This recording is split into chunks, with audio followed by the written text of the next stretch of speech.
আমাদের এই মালগুলো কিনতে যে টাকা গিয়েছে সেটা হলো ১৬,৫৮,৮,৯৫০ টাকা।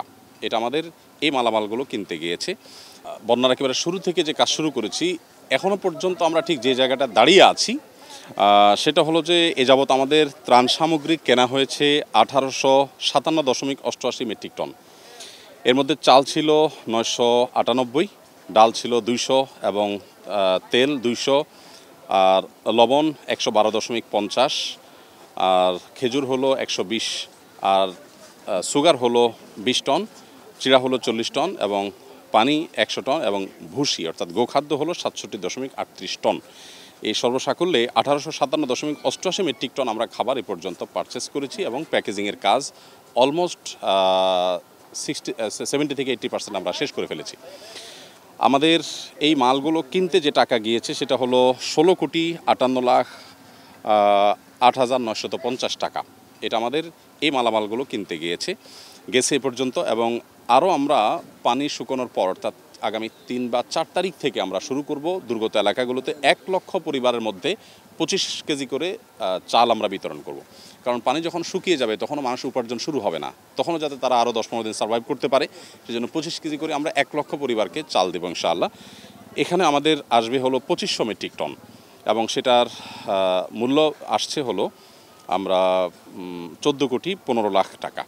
সর্বসাকুল্যে আমাদের ত্রাণ কার্যক্রম এ যাবৎকালে যেটুকু কেনা হয়েছে এবং যেগুলো অর্ডার হয়েছে, যেগুলো অন প্রসেস আছে, সেগুলোর সবগুলো মিলিয়ে আমাদের যে ফিগারটা দাঁড়িয়েছে তা হলো ৪,৩৫৭.৮৮ মেট্রিক টন।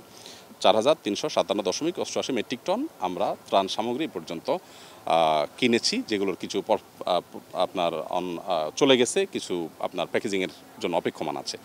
এবং এইটার জন্য আমাদের যে টাকা খরচ হয়েছে সেটা হচ্ছে ৩০,৭৩,০৮,৯৫০ টাকা। এটা আমাদের খরচ হয়েছে এই মালগুলো পারচেস করতে গিয়ে।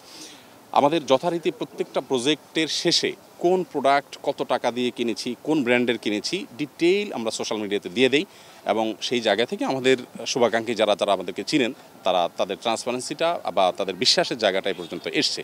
তো ওইটা আমরা করব প্রজেক্ট শেষে ইনশাআল্লাহ। আমি এ পর্যন্ত হাতে যেটা আছে আমার কাছে আমি আপনাদেরকে জানিয়েছি। আমাদের এখনও পর্যন্ত ৮০টি কাভার্ড ভ্যান মাল স্পটে চলে গেছে। এর বাইরে আমরা সেনাবাহিনীর কাছে অনেকগুলো কাভার্ড ভ্যান হস্তান্তর করেছি এখানে মহিপালে। আর এখান থেকে আজ আমাদের ২০টা কাভার্ড ভ্যান প্রস্তুত হবে, ৮টা ইতিমধ্যে হয়ে গেছে, আরও 12টা কাভার্ড ভ্যান আমরা আশা করছি দিন এবং রাত আমরা কাজ করলে প্যাকেট রেডি করতে পারবো।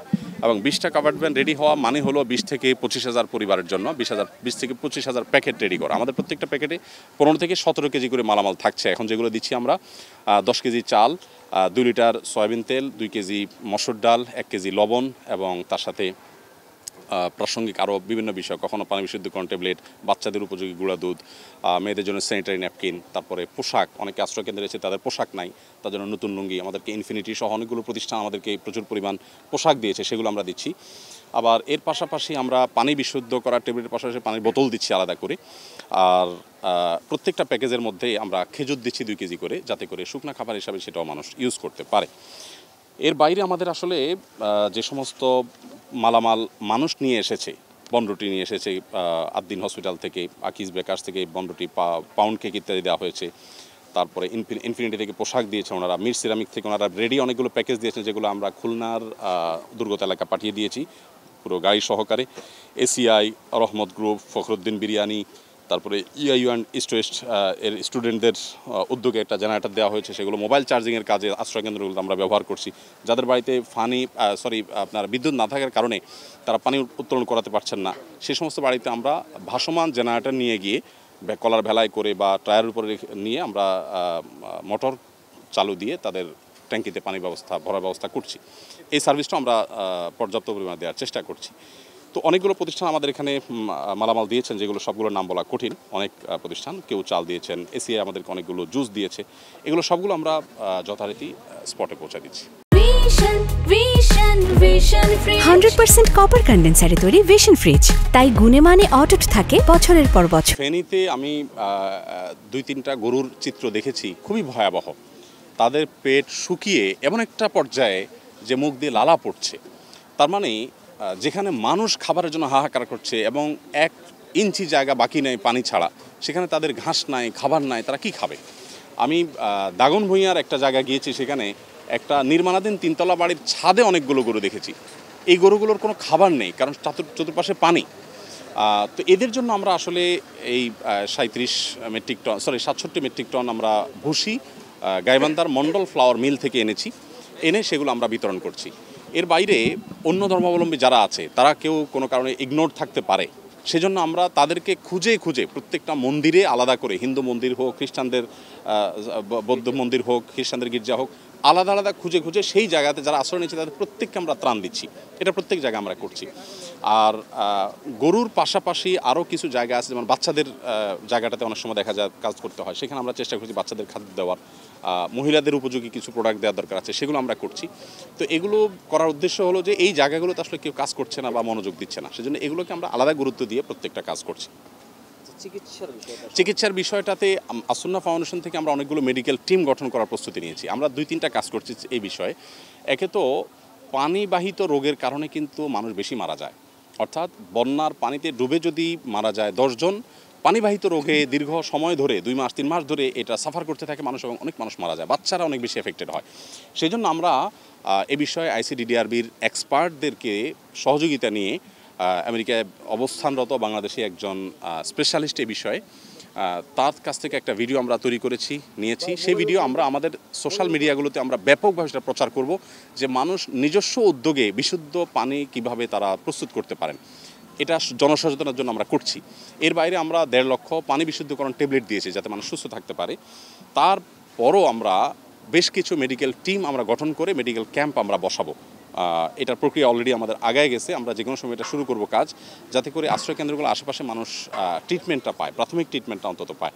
তবে এই সবগুলোর মূল হলো পানিবাহিত রোগ, আর সেটার জন্য আমাদের দরকার হলো সচেতনতা, দরকার হলো পানি বিশুদ্ধকরণ ট্যাবলেট, দরকার হলো বিশুদ্ধ পানি। আমরা দেখেছি যে বিশুদ্ধ পানির জন্য ফেনীর কোনো জায়গায়, লক্ষ্মীপুর, নোয়াখালী কোনো মানুষ হাহাকার করছে যে ভাই খাবার দরকার নাই, 1 বোতল পানি আমাদেরকে দেন। তো আমরা পর্যাপ্ত পরিমাণ, আপনারা মাঠের পশ্চিম পাশে দেখবেন প্রচুর পানি রাখা আছে আমাদের, এই পানিগুলো আমরা অনবরত পাঠাচ্ছি স্পটে। এর বাইরেও মেডিকেল টিম গঠন আমরা করছি এবং সেটা নিয়ে ব্যাপক কাজ করবো আমরা। আমাদের বলার একটাই জায়গা, সেটা হলো যে মানুষ ভালো কাজ করতে চায়। বাংলাদেশে মানুষের মন মানসিকতা অত্যন্ত ভালো। আপনি অন্য অনেক দেশে মানুষের সাথে কম্পেয়ার করলে দেখবেন যে বাংলাদেশের মানুষ খুব আবেগপ্রবণ। আমরা এটাকে খারাপভাবে বলি বাঙালি, হুজুগে বাঙালি। এই হুজুগটা যদি ভালো কাজের হুজুগ হয়, আপনি এই বন্যায় দেখেছেন সেই টিএসসি থেকে আসুন্না ফাউন্ডেশন পর্যন্ত মানুষ কিন্তু ঝাঁপিয়ে পড়েছে, প্রত্যেকটা মানুষ যার জায়গা থেকে কাজ করেছে। আমি সেদিন আসছিলাম বাংলাদেশ সেনাবাহিনীর সিওডিতে, ঢাকা সেনা ক্যাম্পে। এখানে কয়েকটা কাভার্ড ভ্যান মালামাল হস্তান্তর করে ওনাদের মাধ্যমে দুর্গম এলাকাগুলোতে পাঠানোর জন্য দিয়ে আমি আসছিলাম। দেখলাম একটা অটোরিকশার পেছনে লেখা আপনার সাধ্য অনুযায়ী বন্যার্থদের পাশে দাঁড়ান, আবার নিচে লেখা আছে বিনীত অটো ড্রাইভার। তার মানে কেউ এটা লাগাই দেয়নি, ওই ড্রাইভার সাহেব নিজস্ব উদ্যোগে কোনো দোকান থেকে প্রিন্ট করে এই কাগজটা লাগিয়েছেন। আমি চিন্তা করলাম যে তার আর কিছু করার নাই, তিনি এই কাজটা করছেন। যারা এখানে স্বেচ্ছা শ্রম দিচ্ছেন, আজকেও এখানে কয়েকজন সনাতনী ভাই আছেন, হিন্দু ভাইরা আছেন, তারা কাজ করছেন। ধর্ম বর্ণ নির্বিশেষে সবাই ঝাঁপিয়ে পড়েছে। বাংলাদেশের মানুষের, আমি সবসময় বলি, তাদের দরকার যোগ্য লিডারশিপ। এদেশের মানুষের ভিতরে যে কর্মস্পৃহা আছে, আমি 10 বছর প্রবাসে ছিলাম, আমি দেখেছি বাংলাদেশি শ্রমিকদের যে ডিমান্ড, অন্য কোনো দেশের শ্রমিকদের এত ডিমান্ড নাই। কারণ বাঙালি কাজের ব্যাপারে খুবই সিরিয়াস, যদি তাদেরকে সেরকম নেতৃত্ব দেওয়া যায়। আসুন্না ফাউন্ডেশন এখানে প্রতিদিন 1,500 থেকে 2,000 মানুষ কাজ করছে। আমি সকাল থেকে রাত পর্যন্ত তাদের সাথে এখানে থাকছি, এখানে খাচ্ছি। আমি আজকে আমার মসজিদে জুমার নামাজ পড়তে যাচ্ছি না, আজকে আমি এখানে জুমার নামাজ পড়বো, বিকজ এই মানুষগুলো তাদের সব কিছু ফেলে চলে আসছে। আমি তাদের কীভাবে যাই?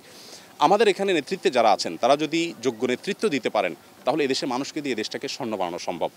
আমরা অন্যান্য সময় দেখেছি যে 10 টাকা চাঁদা দিতে মানুষ ভয় পেত, যে এই চাঁদার কারণে তাকে আবার জেলে যেতে হবে, তাকে জবাবদিহি করতে হবে। এখন মানুষ একটা স্বাধীনতা অনুভব করছে। আমি মনে করি এই কারণে এবার বেশি ঝাঁপিয়ে পড়ছে মানুষ, যে আমাকে কেউ এসে ধরবে না, তুমি কেন এখানে টাকা দিতে গেছো। এই স্বাধীনতা পাওয়ার কারণে জনগণ প্রত্যেকে স্বতঃস্ফূর্তভাবে ঝাঁপিয়ে পড়েছে। এবং আপনাদেরকে আমরা জানিয়ে রাখতে চাই, আসুন্না ফাউন্ডেশনের ফান্ড এই যাবৎ যা এসেছে, সেটা গতকাল বিকেলে সর্বশেষ আপডেট হলো 100 কোটি ক্রস করেছে। আমরা এইটা এতদিন পর্যন্ত খুব ভালো করে মানে গলা পরিষ্কার করে বলতে পারছিলাম না, বিকজ পুরো আপডেটটা পাচ্ছিলাম না। গতকাল একেবারে সর্বশেষ অফিস টাইম শেষ হওয়ার পরে আপডেট আমাদের এসেছে যে 100 কোটি ক্রস করে গেছে, আলহামদুলিল্লাহ। আমরা সেটা হয়তো আগামী 2-4 দিন পর আমরা হয়তো আমাদের ফান্ড নেওয়াটা আমরা বন্ধ করে ফেলবো। বন্যা পরবর্তী পুনর্বাসনের মধ্যে আমরা কৃষকদেরকে পুনর্বাসন করা, তারপর ছোট ছোট ব্যবসায়ী যাদের ব্যবসা শেষ হয়ে গেছে তাদেরকে মালামাল কিনে দিয়ে একজন মুদি দোকানিকে তার দোকানটা এস্টাবলিশ করে দেওয়া, এই কাজগুলো আমরা করব। 5,000 পরিবার যাদের ঘর একেবারে শেষ হয়ে গেছে তাদেরকে আমরা ঘর নির্মাণ করে দেবো ইনশাআল্লাহ। এর বাইরে বন্যা যাতে না হয়, প্রবণতা যাতে কমে, বন্যার প্রকোপ কমার জন্য আমরা কিছু কাজ করতে চাই। এর জন্য বাংলাদেশ সরকারের সহযোগিতা আমরা নেওয়ার চেষ্টা করব, তাদের সাথে আমরা যোগাযোগ করব। যদি সরকার আমাদেরকে সহযোগিতা করে তো আমরা কিছু উদ্যোগ নেব। যেমন একটা এক্সাম্পল আমি দিতে পারি, চৌমুহানি নোয়াখালী টু লক্ষ্মীপুর এই মহাসড়কের পাশে বিশাল বড় খাল আছে। আমি ছোটোবেলা থেকে আমি এলাকার ছেলে হিসাবে আমি দেখেছি এই খালগুলো মরে আছে, অর্থাৎ আমি আমার এই 45 বছর জীবনে আমি দেখেছি এই খালগুলো মরা, এবং এই খালগুলোকে খনন করার উদ্যোগ নেয়নি, এগুলো নাব্যতা হারিয়ে গেছে। এখন যে জলাবদ্ধতা তৈরি হয়েছে এর অন্যতম কারণ হলো পানি নামার কোনো ওয়ে নাই। তো আমরা চাচ্ছি যে এই খালগুলো যারা যে সমস্ত দস্যুরা দখল করে আছে, যারা খালগুলো দখল করে দোকান করেছে, মার্কেট করেছে, তাদের থেকে এগুলো উদ্ধার করতে হবে।